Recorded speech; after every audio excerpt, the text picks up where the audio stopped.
स्वागत है आपका एनबीएस पॉडकास्ट के नए एपिसोड में और शुरू करते हैं आज का किस्सा। भाई जो रुपेश है ना, इनका जो बचपन है ना, ही सिर्फ बचपन बल्कि इनकी टीनेज, आज के अपडेट का तो पता नहीं, लेकिन जो इतना इनका समय बीता, इतने किस्से इनके साथ हुए, मुझे नहीं लगता कि किसी एक पर्सन के साथ इतने किस्से हुए होंगे या मैंने सुने होंगे। The chain of events of horror एक इंसान के साथ।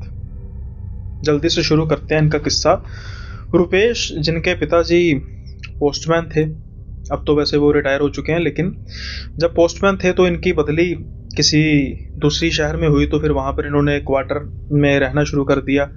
और जो क्वार्टर्स का माहौल था वो काफ़ी अच्छा माहौल था। अब ये बात तब की है जब अक्सर लाइट जाती थी, वो भी गर्मियों में।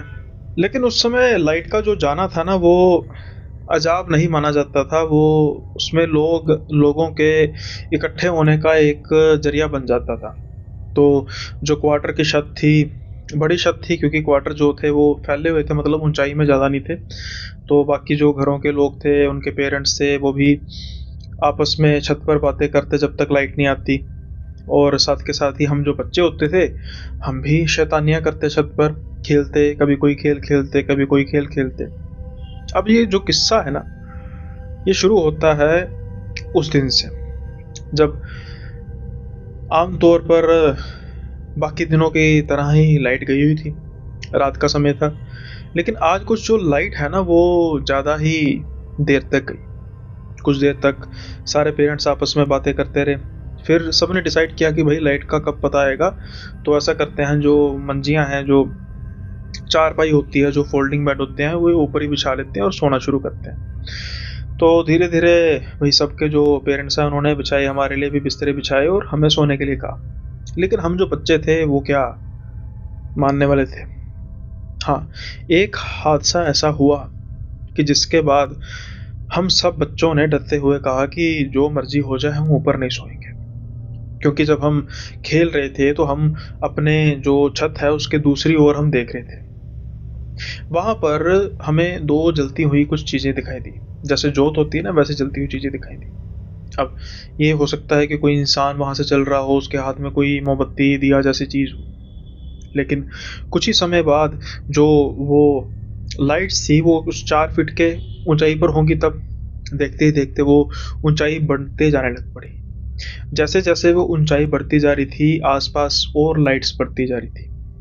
अब ये वो जमाना था कि वहां पर उस समय तो कोई ड्रोन जैसी चीज होती नहीं थी कि ड्रोन शो हो रहा हो, ना ही कोई ऐसा कुछ पर्टिकुलरली कोई लाइट शो वगैरह जैसी चीज होती थी। और तो और, जैसे जैसे वो लाइट्स बढ़ती जा रही थी, बीच में एक लाइट अचानक से बुझती, अचानक से एक लाइट जलती। कुछ देर तक तो हम ये नज़ारे को एंजॉय करते रहे, लेकिन अचानक से एक बहुत ऊंची चीख की आवाज सुनाई दी किसी औरत की। उसके बाद तो हम सब नीचे भागे, समेत हमारे माँ बाप। अब अगले दिन सबने इस बात को कवर अप करने की कोशिश की कि हो सकता है कि कोई वैसे ही किसी की आवाज़ आई हो, कोई बच्ची की आवाज़ आई हो। लेकिन उस आवाज़ के साथ सभी दहशत में तो पड़ चुके थे। उसके बाद कभी भी बहुत ज़्यादा देर तक किसी ने छत पर नहीं बिताई। अब इस बात को कुछ समय बीत चुका था। जैसा कि मैंने कहा कि ये इनके साथ इकलौता वाक़या नहीं था, बल्कि ये शुरुआत थी the chain of horror events की इनके साथ। ये तब की थी बात जब ये कुछ 6 साल के आसपास के थे। अब इस बात को तकरीबन 2 साल बीत चुके थे। 2 साल बाद ये किसी बात पर अपनी माँ से झगड़ते हैं, साइकिल बाहर निकालते हैं और चल देते हैं घर के बाहर। जहाँ पर ये लाइट्स इनको दिखाई दी थी ना, वो इलाका था एक बड़ा सा खाली ग्राउंड। और अब ये तकरीबन भूल चुके थे कि कुछ ऐसा वाक़या भी हुआ था।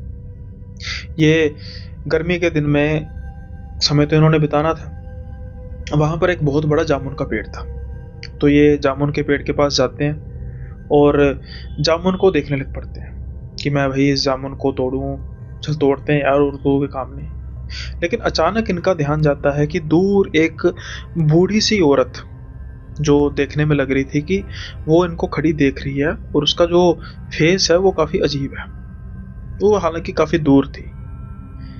अब ये अपना काम करते हैं, पत्थर उठाते हैं और जामुन की तरफ मारते हैं।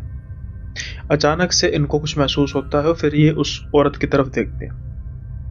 अब जो वो औरत थी ना वैसे ही खड़ी हुई थी जैसे पहले खड़ी थी, लेकिन कुछ पास।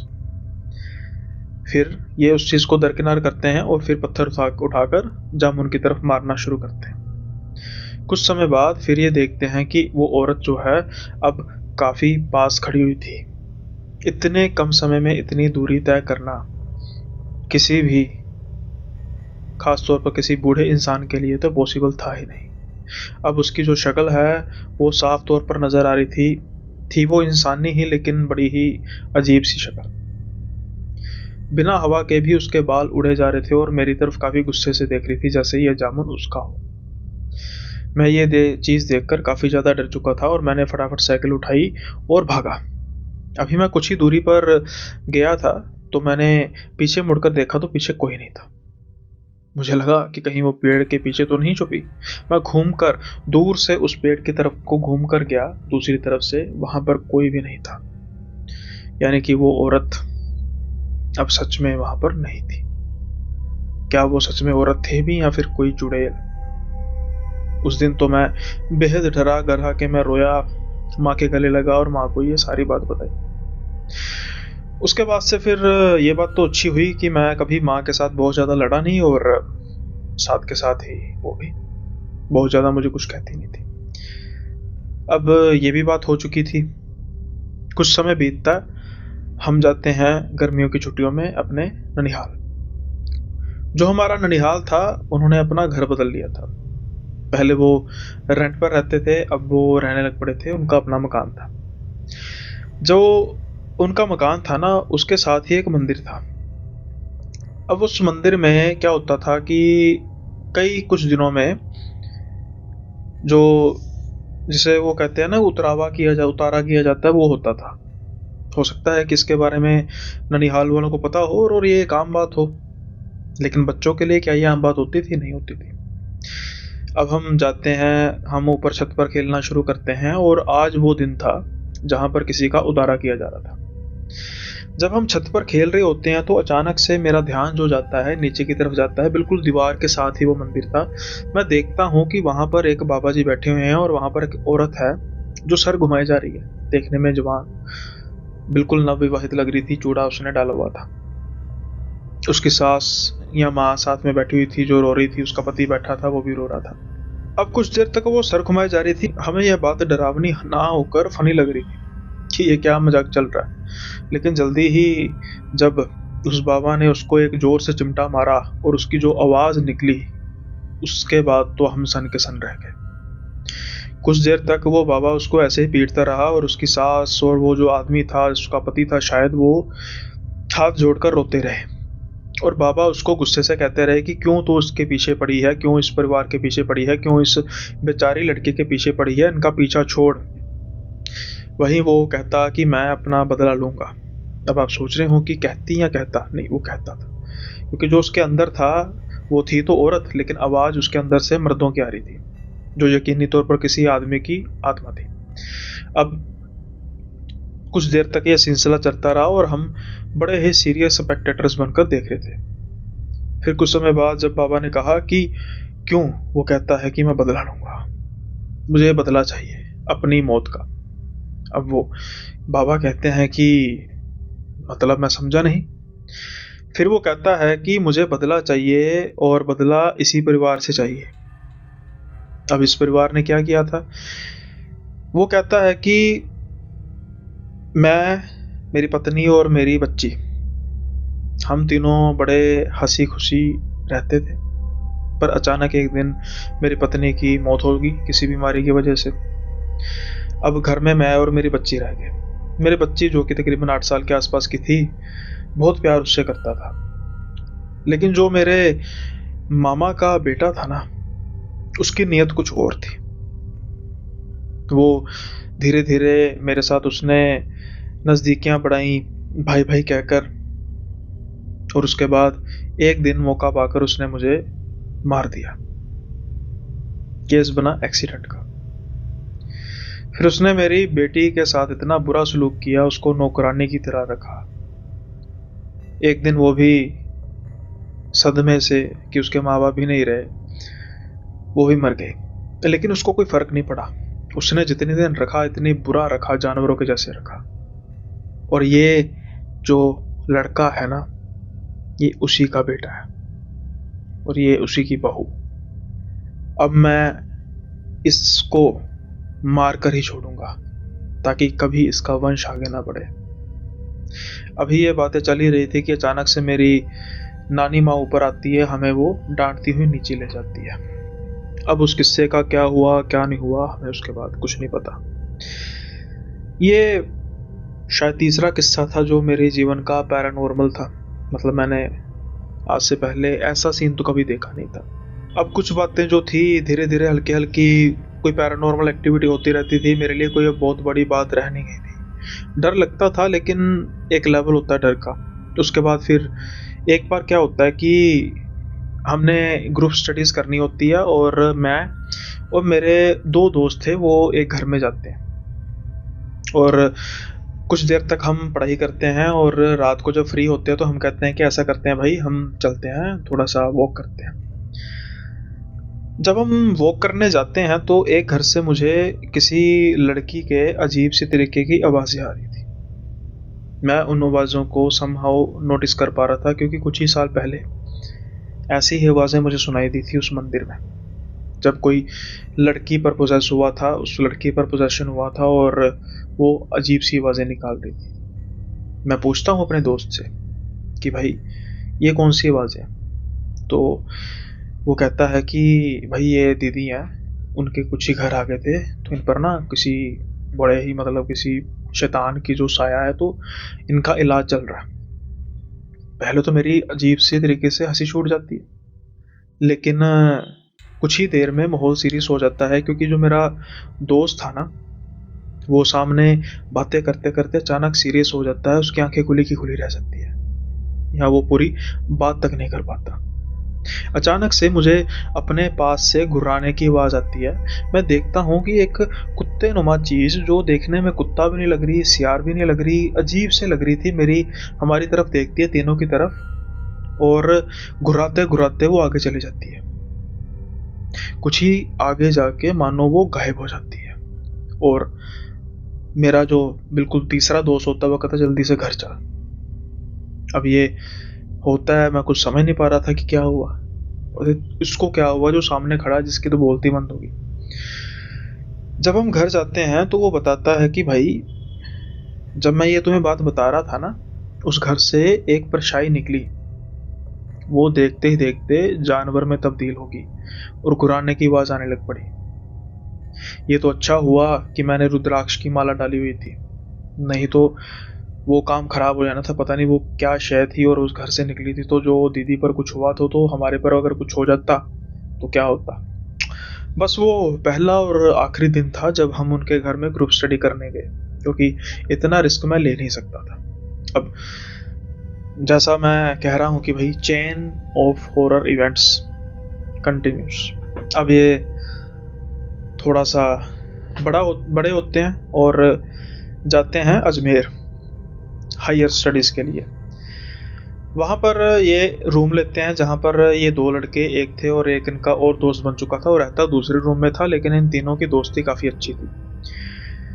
अजमेर में ये रात को पढ़ने के बाद हंसी मजाक करते घूमते फिरते, एक दिन इन्होंने सलाह बनाई कि हम किसी कोई रेस्टोरेंट था जो पटरियों के पास था, तो ये काफ़ी अच्छा खाना था, तो कहते भाई हम उसको खाते हैं। खाना खाने के बाद ये फिर चलने लग पड़ते हैं पटरियों से, और एक शॉर्टकट रास्ता था, एक तो पुल के ऊपर से था और एक पटरियों को पार करके पुल के नीचे। अब जब ये जा रहे होते हैं पुल के पास से तो अचानक से आवाज़ आती है कि मुझे भी खाना दे दो भाई। ये इधर उधर देखते हैं, ना कोई झाड़ियों के पास, ना कोई पुल के ऊपर, ना कोई पुल के पिलर के पीछे, कोई भी नहीं था। ये तीनों एक दूसरे की शक्ल देखते हैं कि भाई ये है कौन। फिर कुछ समय बाद आवाज़ आती है कि खाना तो दे दो भाई, मुझे भी खाना दे दो भाई। ये फिर एक दूसरे को तरफ देखते हैं, इधर उधर देखते हैं, कोई नज़र नहीं आ रहा था, आवाज़ जरूर आ रही थी। तीसरी बार जब आवाज़ आती है तो इनमें से एक दोस्त कहता है तो साथ में चल के ले लेना। अब जैसे ही ये इतनी बात बोलता है तो एक हंसने की आवाज़ आती है। जैसे ही वो हंसने की आवाज़ आती है, वो कहते हैं कि इतनी डरावनी हंसी मैंने ज़िंदगी में आज तक पहले कभी सुनी ही नहीं थी। फिर ये तीनों भागते हैं, क्योंकि जो दूसरा दोस्त होता है वो जल्दी से कहता है भागो। भागते तब तक हैं जब तक ये पहुंच नहीं जाते अपने कमरे की ओर। जब अपने कमरे में पहुंचते हैं तो फिर वो दोस्त है, जिस दोस्त ने ये कहा था कि तू साथ क्यों नहीं चल पड़ता, उसको बहुत डांटता है कि भाई ऐसी चीजें होती हैं, साथ में आ जाती हैं, और तुझे भी पता है कुछ था नहीं, वहां पर कोई भूत था। अब इस बात से इनको ये भी याद आता है कि ऐसा ही इनके साथ एक बार तब हुआ था जब ये छोटे थे, और ये पिकनिक मनाने गए थे। मतलब दोस्तों के बीच में इनके हुआ कि हम पिकनिक मनाने जाएंगे, और इनके घर से कुछ ही दूर एक छोटी सा टिब्बा था, और वहाँ पर एक खंडर नुमा था। कभी वहाँ पर मंदिर भी होता था, और वहाँ पर अभी भी मंदिर मतलब है, शिवलिंग छोटे से बने हैं जिसका रख रखाव एक पुजारी करता है। लेकिन उससे कुछ ही आगे पर एक कुआं है जो बिल्कुल अबेंडेंट है। ये जाते हैं, अपनी दरी वगैरह लेकर जाते हैं, और वहाँ पर एक आम का पेड़ होता है, उसके नीचे बिछाते हैं। अब ये खेलते खेलते उस कुएं की तरफ चले जाते हैं। जब उस कुएं की तरफ जाते हैं तो इनको ऐसा महसूस होता है कि इनके आसपास कोई बहुत तेजी से घूम ही जा रहा है। पहले इनको लगता है कि शायद हवा की वजह से ऐसे ऐसे हो रहा है, लेकिन वो जो घूमने की रफ्तार है इतनी तेज हो जाती है कि इनको लगता है कि सिर्फ इनके आसपास ही तूफान आए जा रहा है। तो ऐसे ही इनका एक दोस्त कहता है कि भाग जल्दी से, और ये जल्दी से भागते हैं, और इनको वो पॉइंट याद आता है कि भाई पहले भी तो ऐसा मेरे साथ हुआ था, जो कि इनके चेन्स ऑफ इवेंट में इजाफा करता है, हॉरर इवेंट्स में।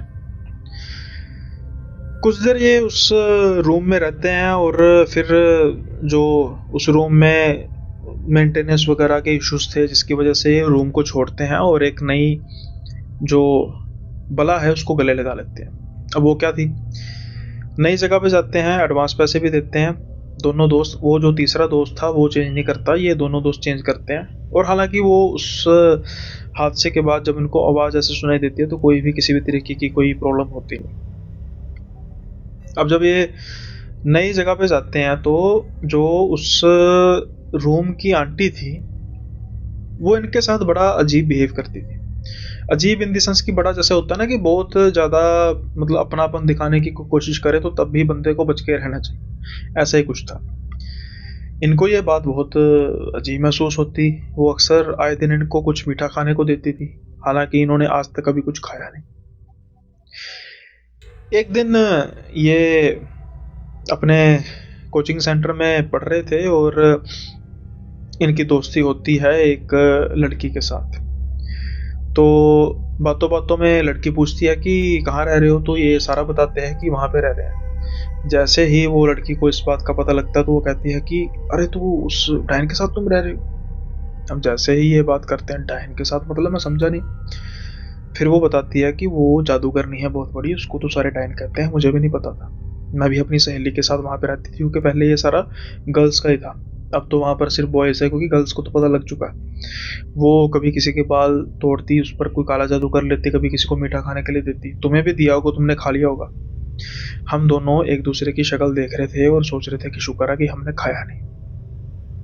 फिर ये कहती है कि अगर सब कुछ ठीक है तो वहाँ से निकलने की करो, क्योंकि हम भी भाग गए थे वहाँ से। ये उसी शाम को जाते हैं और कोई ना कोई बहाना बनाकर कहते हैं कि हम छोड़ रहे हैं, हमें हमारा कोई रिश्तेदार है, हम वहाँ पे रहेंगे, और हमें हमारा जो एडवांस है वो दे दो। पहले तो वो औरत खूब लड़ती है। हम भी सोचते हैं कि भाई इससे कोई ज़्यादा बहस नहीं करेगी, देगी तो ठीक है, नहीं तो रहने देंगे।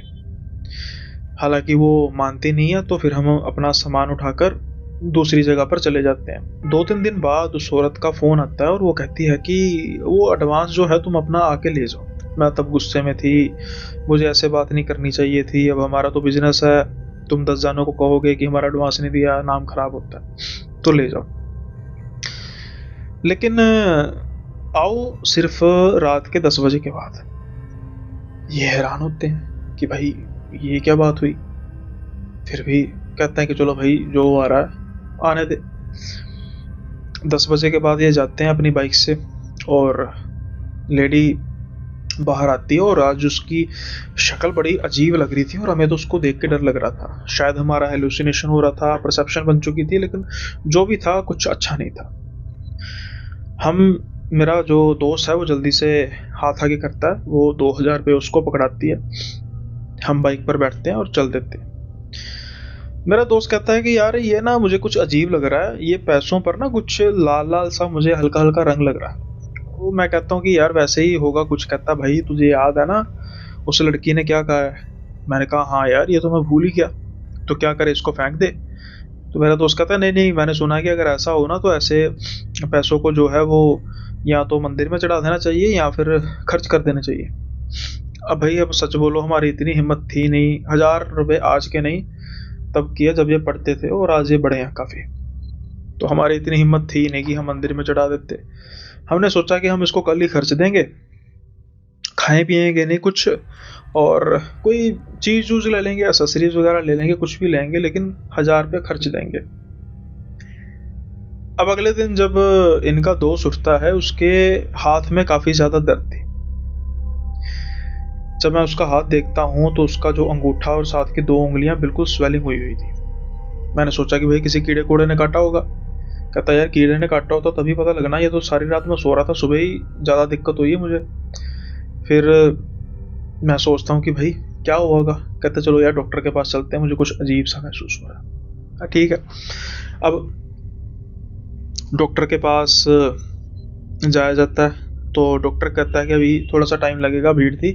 तो मैं कहता हूँ कि यार मेरी बाइक का कुछ ना काम कराने वाला है, तो मैं तब तक वो करा आता हूँ। वो कहता चल ठीक है भाई। अब मैं बाइक निकालता हूँ, बाइक चलाता हूँ। मैं बाइक चलाने में बहुत माहिर हूँ। अचानक से पता नहीं क्या होता है, मेरे आगे कुछ आता भी नहीं है, मैं ब्रेक अप्लाई करता हूँ फ्रंट टायर की और मेरी बाइक स्लिप होती है। मुझे लगती है चोट। ज़्यादा नहीं लगती, सिर्फ इतनी लगती है कि पट्टियाँ हो। अब मैं बाइक अपनी उठाता हूँ, थोड़ा सा आगे घड़ीस के लेके जाता हूँ और जो तो ठीक कराना था वो तो छोड़ो, जो अब टूटा था उसको ठीक कराया, अपनी जो पट्टियाँ वगैरह कराई। फिर मैंने फ़ोन किया उसको कि भाई हो गया ओके? कहता हाँ मुझे लेने आ जा। जब उसको मैं लेने के लिए आया तो वो मेरे पट्टियाँ पुट्टियाँ देख के हैरान हो गया कि भाई कि ये क्या हो गया। तो मैंने उसको सारा बताया कि भाई ये हुआ। तो मैंने उसको पूछा कि भाई तेरा क्या हुआ? तो कहता कि डॉक्टर ने कहा था कि पता नहीं पस आ गई है, तो इंजेक्शन वगैरह लाए, उसकी वजह से भी फ़र्क नहीं पड़ रहा था, काफ़ी टाइम लग गया। फिर टेस्ट वगैरह किए क्योंकि इन्फेक्शन वगैरह तो नहीं है। भाई पूरा 1000 रुपये लग गया। अब मैं कहता हूँ कितना लगा? उसने कहा 1000। तो वो कहता क्यों क्या हुआ भाई? मैंने कहा कि भाई अब जो ये मेरे साथ हुआ ना उसका भी 1000 ही लगा है। क्या आपको पता है कि 1000 इन्हों को कहाँ से मिले थे? एक रात पहले उसी मकान मालकिन से जिसको वो लड़की डायन या जादूगरनी कह रही थी। मतलब कि बस उसने पैसे दिए थे कि इनका जो नुकसान है कुछ हो, और वो हुआ भी। उसके बाद तो इन्होंने उस जगह की ओर रुख तक नहीं किया कि भाई इससे दूर ही रहो। ये कुछ ऐसे चेंज ऑफ इवेंट्स थे जो इनके साथ हुए। और हालांकि ये कहते हैं कि अब ये जो लास्ट था यही था, इसके बाद कुछ हुआ नहीं। लेकिन मैं तो भाई काफ़ी हद तक डिप्रेस हो चुका था कि भाई ये मेरे साथ ही क्यों हो रहा है, क्या मैं इसी के लिए पैदा हुआ हूँ कि मेरे साथ ये कुछ होता रहे। आप बता सकते हैं भाई, क्या आप में से भी कुछ ऐसे हैं भाई लोग जिनके साथ कुछ ऐसी हरकतें होती रहती हैं? अगर होती हैं तो फिर आप बता भी सकते हैं मुझे, मैं ज़रूर उसको नरेट करूँगा। खैर, ये किस्से पसंद आए हों आपको तो आप लाइक करना मत भूलिएगा, चैनल को सब्सक्राइब कर दीजिए जल्दी से। कमेंट ज़रूर किया कीजिए, अपना जो रिमार्क्स है कमेंट में ज़रूर बताया कीजिए, और शेयर करते रहिए क्योंकि शेयर करेंगे एंगेजमेंट बढ़ेगी। जल्दी से अब वक्त है अगले किस्से की ओर बढ़ने का। अब अगला किस्सा है कि डेयर एक होता है ना, कई लोग डरते हैं कई लोग नहीं डरते। वैसे इस किस्से से मुझे एक बात याद आई जो मैं भूल चुका था, वो जल्दी करूंगा। एक मैंने आपको कहा था कि फ़ोटो शेयर करूंगा। जो व्यूअर्स जिनको पता है कि मैंने किसके बारे में बात की थी वो कमेंट बॉक्स में बता सकते हैं कि मैंने कौन सी बात कही थी और मैं खुद भी भूल गया। हो सकता है कि इस किस्से को सुनने के बाद याद आ जाए। जो राधिका है ना, राधिका परिवार जो राधिका है का है, जो इतना संपन्न नहीं था। अब राधिका की शादी जब होती है तो ठीक ठाक घर में होती है। वो घर में अच्छे घर में जाती है, मतलब बहुत ज़्यादा अमीर तो नहीं था, लेकिन पति अच्छा मिला, परिवार अच्छा मिला। जैसा कि मैंने कहा कि राधिका का जो परिवार था, अपना जो मायका परिवार था, बहुत ज़्यादा संपन्न नहीं था, किराए के घर पे रहते थे। अब राधिका जब जाती है, उसकी शादी होती है, कुछ महीने बाद वो प्रेग्नेंट होती है। इस बार वो जब अपने घर आ रही थी ना, तो वो दूसरे ड्रेस में आ रही थी, मतलब कि ड्रेस अब चेंज हो चुका था, उन्होंने घर को बदल लिया था। अब जैसे जैसे राधिका को उसके पिता बस स्टैंड से घर की तरफ लेके आ रहे थे, तो राधिका की परेशानी बढ़ती जा रही थी, क्योंकि वो कुछ इलाका बड़ा सुनसान सा इलाका था। और जब वो घर के पास आई तो वो देख रही थी कि आसपास बड़े बड़े पेड़ हैं, कुछ बाग जैसा है। जब राधिका जाती है घर के अंदर तो बात करती है कि पापा, आपने ऐसा घर कहते भी बेटा मिल नहीं रहा था, बड़ी मुश्किल से ये घर मिला है, जल्दी खाली कर देंगे, वैसे भी कब्रिस्तान के पास कौन रहना पसंद करता है। अब जब राधिका ने ये बात सुनी कि कब्रिस्तान, मतलब कि यहाँ पर कब्रिस्तान है, तो उनके पिताजी कहते हैं हाँ बेटा, बस दीवार के उस तरफ कब्रिस्तान ही है, लेकिन घबराने वाली कोई बात नहीं है, आसपास और भी मकान है, सिर्फ हमारा मकान थोड़ा है। राधिका तो डर जाती है एक बार कि भाई आसपास एक मकान हो, 2 मकान हो, 10 मकान हो, 50 मकान हो, है तो सही ना कब्रिस्तान। अब एक बात थी राधिका की, राधिका को जिसके बारे में पता नहीं था, उसको उसके पिता, उसके माता और उसके भाई के द्वारा पहले ही बता देना चाहिए था। क्योंकि अगर पहले ही बता देते तो हो सकता है कि जो हादसा होने वाला है वो होता ही ना, शायद उसके बाद भी हादसा हुआ नहीं, लेकिन हादसा होने के चांसेस बढ़ गए पूरे। अब रात के समय में राधिका जो है वो सो रही थी छत पर सारे परिवार के साथ, गर्मियों के दिन थे, और राधिका को एक रोने की आवाज़ आती है, जैसे कि कोई औरत है वो रो रही थी बहुत ऊंची ऊंची। अब जब राधिका अगले दिन पूछती है अपने माँ बाप से कि आपको रोने की आवाज़ आई, तो उसके माँ बाप बड़े कैजुअली कहते हैं कि यहाँ पर कब्रिस्तान में ना एक औरत है, उसके बच्चे की मौत हो गई थी, तो उसके कब्र में वो रोती रहती है। अब उसका भाई जो है उसको कहता है कि वो औरत नहीं है, उसकी आत्मा है, क्योंकि वो भी मर चुकी है, और भाई छोटा था, और बड़ा सीरियसली कहता है। अब जब ये बात कहता है तो उसके जो माँ बाप है बड़े उसको गुस्से से देखते हैं कि ये बात नहीं करनी चाहिए, उसको ऐसे रियलाइज कराना चाहिए कि वो ठीक है, नॉर्मली औरत है, ताकि प्रेग्नेंट है ये भी, तो इशारा करते हैं, उसका भाई समझ आता है। लेकिन अब राधिका के मन में तो ये बात बैठ चुकी थी, वो पूछने की कोशिश करती है कि पापा सच में क्या वो आत्मा है? तो उनके पिताजी हंस के बोलते हैं तुझे इसका तो पता ही है, तेरे साथ मजाक करता रहता है, ऐसा कुछ हो सकता है? हाँ, वो कभी कभी रात को आके रोती है। तो राधिका कहती है रात के समय में? पिता उसके कहते हैं कि बेटा, जिसका बच्चा चले जाए उसको फिर क्या कब्रिस्तान से डर लगेगा, क्या मुर्दों से डर लगेगा, उसको तो वहीं सुकून मिलेगा जहां पर उसका बच्चा है। बात भी ठीक थी। अब प्रेगनेंसी के दिन थे, प्रेगनेंसी के दिनों में जो लेडीज होती हैं उनको कई बार भूख भी ज़्यादा लगती है, कई बार बिल्कुल नहीं लगती, कई बार बहुत ज़्यादा लगती है। और जो राधिका है वो इस पॉइंट पे थी जहाँ पर उसको भूख वगैरह ज़्यादा लग रही थी, इसलिए उसने पहले ही कहा था कि मुझे भूख लगती है। तो उसकी मदर ने पहले ही तैयारी की थी कि चावल वगैरह बना के रखे होते थे कि अगर रात को भूख लगे तो खा ले वहाँ पे चावल। रात के 1-2 बजे की बात है कि राधिका को भूख लगती है। अब राधिका किसी को उठाना सही नहीं समझती कि भाई माँ को परेशान करूंगी, पिता को परेशान करूंगी। वो उठती है और आराम से नीचे की तरफ जाना शुरू करती है जहाँ पर किचन होती है। अब किचन में काफ़ी गर्मी थी, उसकी वजह से घुटन सी महसूस हो रही थी राधिका को, तो वो किचन की जो खिड़की है उसको खोलती है। राधिका को ये नहीं पता था कि जो खिड़की के उस पार है वो कब्रिस्तान है। जैसे ही राधिका खिड़की खोलती है तो उसको जब कब्रें दिखाई देती है वो तो एकदम से डर जाती है, लेकिन सन्नाटा था वहां पे। इसकी वजह से राधिका अपना काम शुरू करती है, वो फ्रिज से चावल निकालती है, उसको गर्म करना शुरू करती है। लेकिन अब कुछ ही समय बाद राधिका को आवाज आती है रोने की। ये ठीक वैसी आवाज थी जो उसको कुछ दिन पहले सुनाई दे रही थी। राधिका सोचती है कि शायद ये वही औरत है जो उस दिन रो रही थी। देखो तो सही कि वो कौन है बेचारी।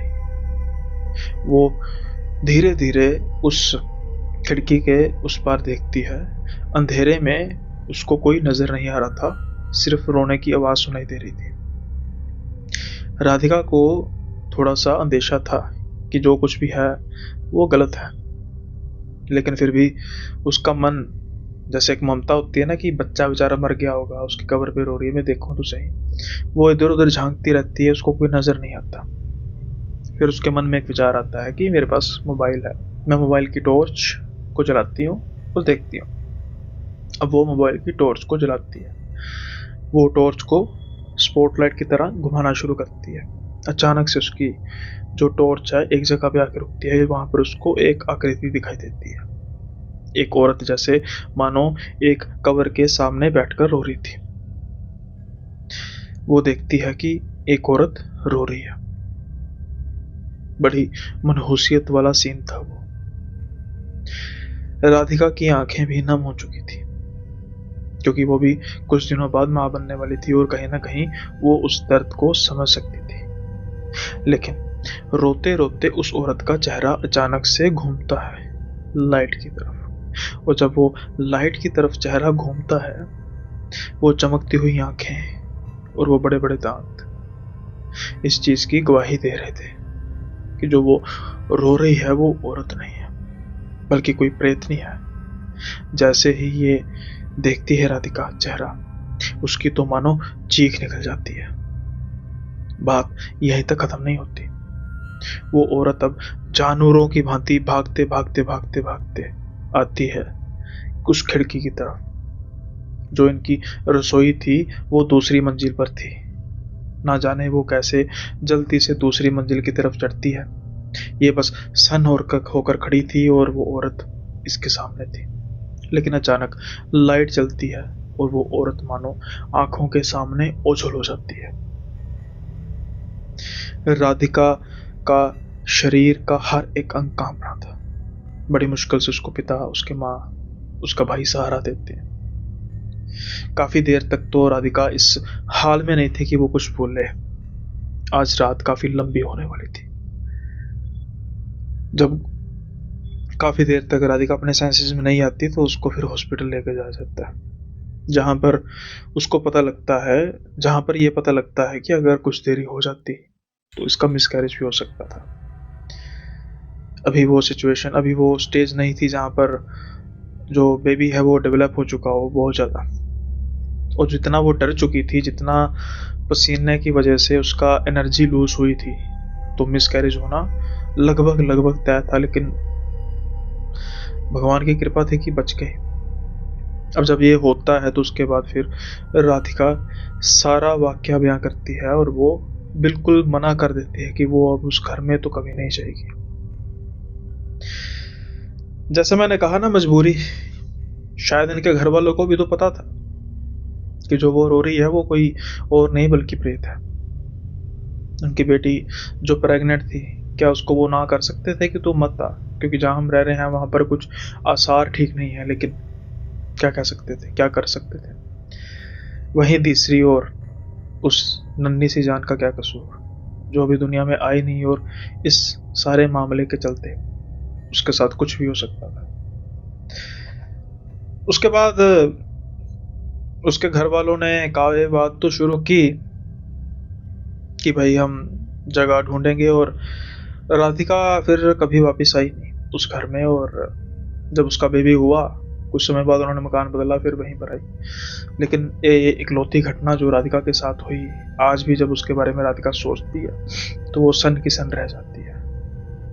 मुझे लगता है कि आप भी हो गए होंगे। ऐसे नज़ारे परमात्मा किसी को भी ना दिखाए। आई होप ये किस्सा भी आपको बेहद पसंद आया होगा, और अगर पसंद आया तो लाइक करना मत भूलिएगा। आज कुछ दिनों से मैं नोटिस कर रहा हूँ कि भाई मैं कमेंट्स वगैरह नहीं पढ़ रहा, तो लगाते हैं एक राउंड कमेंट्स का। है ना। फिर भाई लोग कुछ कहेंगे कि भाई कुछ ही दिनों का चाव था। तो आज ना रैंडमली कमेंट पढ़ता हूँ, आज मतलब रैंडमली करते हैं ना, जो पहले आ गया, मतलब कोई फीडबैक नहीं कुछ नहीं, जो बस पहले आ गया जो मुझे लगा। अब भाई एक अपने भाई हैं अमित अमित टोकरे 9085। एक्चुअली जो आज से कुछ दिन पहले, 2 3 दिन पहले देख रहे होंगे, उसमें मैंने थोड़ा सा नया काम शुरू किया प्रीमियर का। तो इसके बारे में पूछ रहे हैं, हेलो भाई कैसे हो, पोस्ट बहुत जल्दी डाल दिया आज। तो ये पोस्ट नहीं डाला, ये क्या हो गया कि मैंने शुरू किया कि यार प्रीमियर करके देखते हैं, हो सकता है कुछ व्यूज मिल जाए, बढ़ जाए, मिल नहीं जाए बढ़ जाए। मन की बात जुबां पर आ ही जाती है। तो ये प्रीमियर होगा, अभी कुछ दिन इसको मैं जारी रखूंगा प्रीमियर, फिर देखते हैं किसका क्या रिस्पॉन्स आता है। तो फिर जैसे जो भाई लोग कईयों के दिमाग से निकल जाता है ना, तो वो एक काम कर सकते हैं कि जैसे ही ये मेरी पोस्ट देखेंगे उस पर आप रिमाइंड भी कर देंगे, तो जैसे ही 9 बजेंगे तो खुद ब खुद आपको नोटिफिकेशन आ जाएगा कि भाई सुनील शर्मा अपने किस्सों के साथ आ गया, तो आप उसको देख सकते हैं। अब एक भाई हैं नीतीश टंडन 87, ये कह रहे हैं भाई आपकी सभी वीडियोस बहुत अच्छी होती हैं, बट आप ज़रूरत से ज़्यादा उर्दू वर्ड्स यूज़ करते हो। इतना नॉर्मल लाइफ में मैंने किसी को उर्दू का इतना यूज़ करते नहीं देखा। अब भाई आपके जो कंसर्न के ना 2 पॉइंट हो सकते हैं। पहला पॉइंट ये है कि भाई उर्दू क्यों यूज़ कर रहे हो, तो मुसलमानों की लैंग्वेज है। अगर तो इस पॉइंट से कर रहे हो, मैं फिर भी इसको आंसर दे देता हूँ। और अगर आप इस पॉइंट से कर रहे हो कि उर्दू वैसे ही क्यों यूज़ कर रहे हो और तो कोई नहीं करता, आप ना किसी दिन ट्राई करना। पहले पॉइंट पर हम बात करते हैं कि भाई पहली बात, ये मुसलमानों की लैंग्वेज नहीं है, इसका जो जन्म है वो देवनागरी से हुआ है। तो इसके जो कुछ वर्ड्स हैं ना, मुझे बड़े अच्छे लगते हैं, मतलब बोलने में। एक ना उर्दू को वैसे ही बड़ी एक तमीज़ वाली लैंग्वेज माना जाता है, वैसे सभी होती हैं लेकिन बड़ी एक ना नोबल लैंग्वेज। तो जो उसके कुछ वर्ड्स हैं ना, बड़े ही मतलब प्यारे लगते हैं। तो दैट्स वाई मैं ये जो उनसे मुझे वर्ड बोलने जाते हैं बोल लेता हूँ, उसका एक रीज़न। तो किसी रिलीजन से इसका कोई लिंक नहीं है, अगर है भी तो फिर पहले ये हिंदुओं यानी सनातन जो देवनागरी से इसका उदय हुआ है उसकी लैंग्वेज है। दूसरा, जो आप बात कर रहे हैं ना कि ज़्यादा ही ज़रूरत से होता है, तो आप ऐसा करना, आप ना कभी नोट करना, किसी से आप बात कर रहे होगे तो आप बस ये नोट करना कि उसमें आप इंग्लिश के वर्ड कितने यूज़ कर रहे हैं। आप चाहे हिंदी बोलो, चाहे पंजाबी बोलो, चाहे तमिल, तेलुगु, कन्नड़, कोई भी लैंग्वेज बोलो, मराठी, गुजराती, अवधी, उसमें इंग्लिश इतनी ज़्यादा आ चुकी है ना कि अगर हम टाइम कहेंगे तो बहुत कम लोग समय या अपनी कोई लोकल लैंग्वेज का यूज़ करेंगे, टाइम ही बोलेंगे। ऑफिस बोलेंगे, ठीक है, बाइक बोलेंगे, कार बोलेंगे, जहाज़ बोलेंगे, रोड ज़्यादा बोलेंगे, सड़क कम बोलेंगे, मोबाइल बोलेंगे, टीवी बोलेंगे, एग्जाम्पल के तौर पर लाइट बोलेंगे, ठीक है ना। तो ये सारे कौन से वर्ड है, इंग्लिश के वर्ड है। तो आप आपकी ये जुबान का एक हिस्सा बन चुके हैं, चाहे आप कोई भी लैंग्वेज बोलें। तो इस चीज़ को लेकर आप प्लीज़ ऑफेंड मत होइएगा कि भाई मैं उर्दू को यूज़ करता हूँ ज़्यादा। Urdu is just a language which is very beautiful, और उसको मैं थोड़ा सा, उसके जो अच्छे अच्छे वर्ड है उसको मुझे बोलना अच्छा लगता है। और अगर मैं इंग्लिश के वर्ड को उर्दू से रिप्लेस कर रहा हूँ तो मैं लोकलाइजेशन को ही प्रमोट कर रहा हूँ इंग्लिश से। मैं किसी वर्ड लैंग्वेज के खिलाफ नहीं हूँ, बट मैं सिर्फ आपको एक आस्पेक्ट देना चाहता हूँ कि भाई अगर आप ये कह रहे हैं कि मैं उर्दू को की तरफ ज़्यादा ही अट्रैक्ट क्यों हूँ, तो फिर ये सब पर लागू होता है। क्योंकि सारे, कोई जितना मर्जी अपने आप को कहे ना, 1 घंटा मैं चैलेंज करता हूँ अपनी पूरी लैंग्वेज में बिना किसी किसी और लैंग्वेज का वर्ड यूज़ किए बात कर ले तो मैं मान जाऊँगा। अब उसमें एग्जाम्पल के तौर पे कुछ ऐसे शब्द होते हैं जो हमें नहीं पता कि हमारी लैंग्वेज के हैं या दूसरी लैंग्वेज के। एग्जाम्पल के तौर पे कहेंगे कि हम बाजार गए हैं, तो बाजार इज़ अ पारसी वर्ड, फारसी जिसको कहते हैं, फारसी वर्ड, ना कि वो हिंदी का वर्ड है। तो इसलिए मिक्स है। We are living in the global village. So जो जिसको समझ आसानी से आ जाए। आई होप मैंने भाई आपको इसका थोड़ा सा अच्छे वर्जन में जवाब दे दिया होगा, और आप समझेंगे तो मुझे बहुत खुशी होगी, और जब आप रिप्लाई करेंगे इसका तो मुझे और खुशी होगी। देन एक बात और है जो भाई कह रहे हैं, देखो जी, अभी हाँ सच, एक एक ना @ASC5932। अभी एक वो करनाल वाली मैंने कहानी बताई थी ना, जिसमें लड़की का नाम था सुष्मिता। ऑल्दो कि मैं हमेशा ये कहता हूँ कि जो मैं नाम यूज़ करता हूँ वो बदले हुए नाम होते हैं, लेकिन भाई साहब का दिमाग देखो क्या है, कितना इंटेलिजेंट लोग हैं। फिर हम कहते हैं कि हमारा जो देश है इतना पिछड़ा हुआ क्यों है। उसका रीज़न मैं अभी आपको बताता हूँ। @ASC5932 बोल रहे हैं, पिछड़ा गांव पर नाम सुष्मिता।